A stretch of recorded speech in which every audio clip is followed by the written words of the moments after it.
Greetings, my lovelies.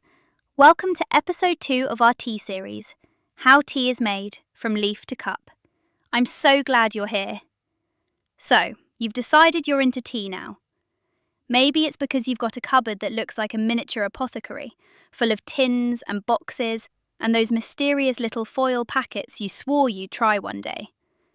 Maybe it's because you've been seduced by the idea of becoming that person who swears by loose leaf pu'er over the pressed cakes and loudly proclaims as much, even if the people you're loudly proclaiming to don't know what either of those things mean.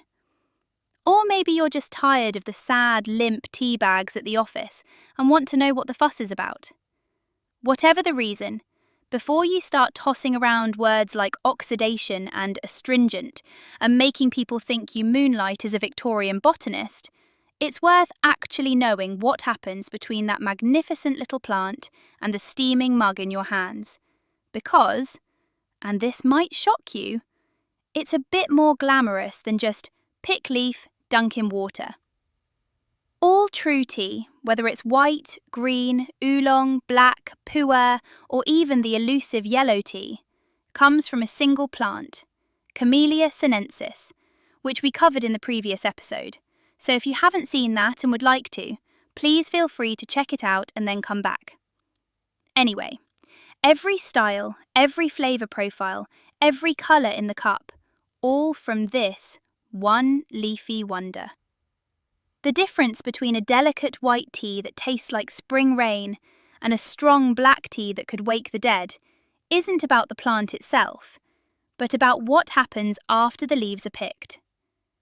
The journey starts in the field with the harvest. For the really good stuff, tea is still picked by hand, which is just as fiddly and time-consuming as it sounds. Skilled workers with an eye for only the best growth pluck the top 2 leaves and the bud from each sprig. This trio, creatively called 2 leaves and a bud, is the VIP section of the tea plant. It's where the sweetest, most flavour-packed compounds live. The timing of this harvest is almost as important as the picking itself. Early spring leaves, known as the first flush, can be light and floral, like a breeze that smells faintly of a neighbour's garden. Later flushes, especially in summer, tend to be bolder, brisker, and sometimes more bitter. In places like Japan, they'll proudly tell you exactly which flush your tea came from. In other places, the approach is a bit more casual. More, yeah, we picked it last week, mate, it's lovely, have a cup. Once the leaves are plucked, the magic, or if you prefer, the science, begins. This is where we take a perfectly good, fresh green leaf and start coaxing it into something that can survive the trip to your cupboard without turning into mushy salad.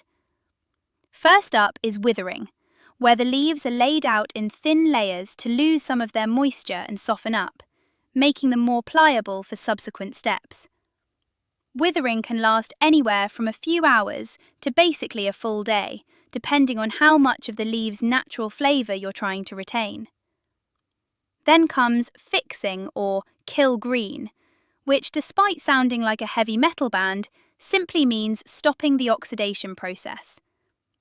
Oxidation is the natural chemical change that happens when enzymes in the leaf react with oxygen, the same thing that turns an avocado brown 5 seconds after you cut it.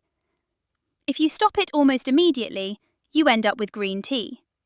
If you let it run for a while, you drift into oolong territory. And if you let it go all the way, you've got black tea.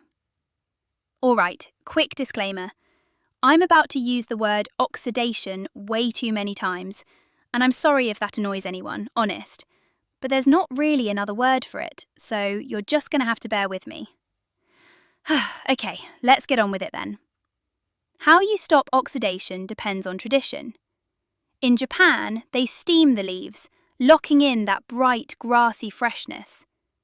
In China, they prefer pan firing, tossing the leaves in large, heated woks to halt the process while adding subtle toasty notes.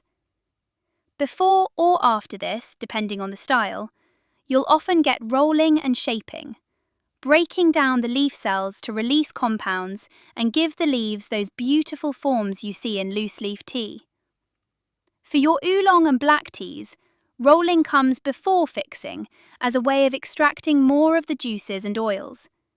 This helps bring out those stronger, bolder notes we associate with darker teas. For green teas, it's sort of the opposite, but it ends up having a similar effect. Green tea leaves get fixed, which halts oxidization, and then get rolled to manually and gently push some of those flavor profiles forward without letting the oxidization process continue. Oxidation itself is where the real character forms. Minimal oxidation keeps the leaf green and the flavor light, vegetal, and sometimes sweet. Partial oxidation, carefully controlled, gives you oolong, which is often floral, fruity, or creamy. Full oxidation darkens the leaf, deepens the flavour, and produces the robust, malty, or sometimes even chocolatey notes we associate with black tea. And then there's pu'er, which takes an entirely different approach.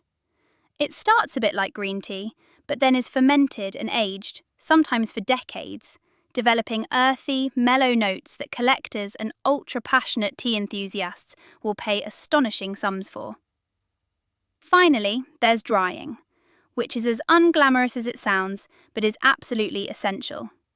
Without it, the leaves would spoil long before they reached you, and dropping a wilted ball of slimy brown tea leaves into their kettle would put a lot of people off tea, probably.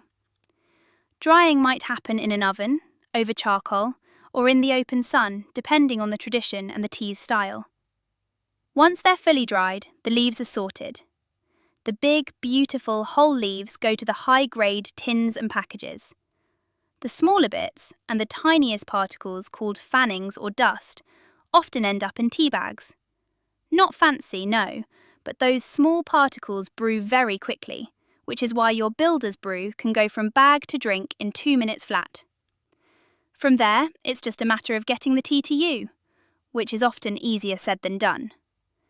Good tea is packed to protect it from moisture, light, and strong smells, because tea leaves are basically flavour sponges. Ship them badly, and they'll arrive tasting faintly of whatever they travelled with. Nobody wants censure with undertones of diesel fumes, trust me.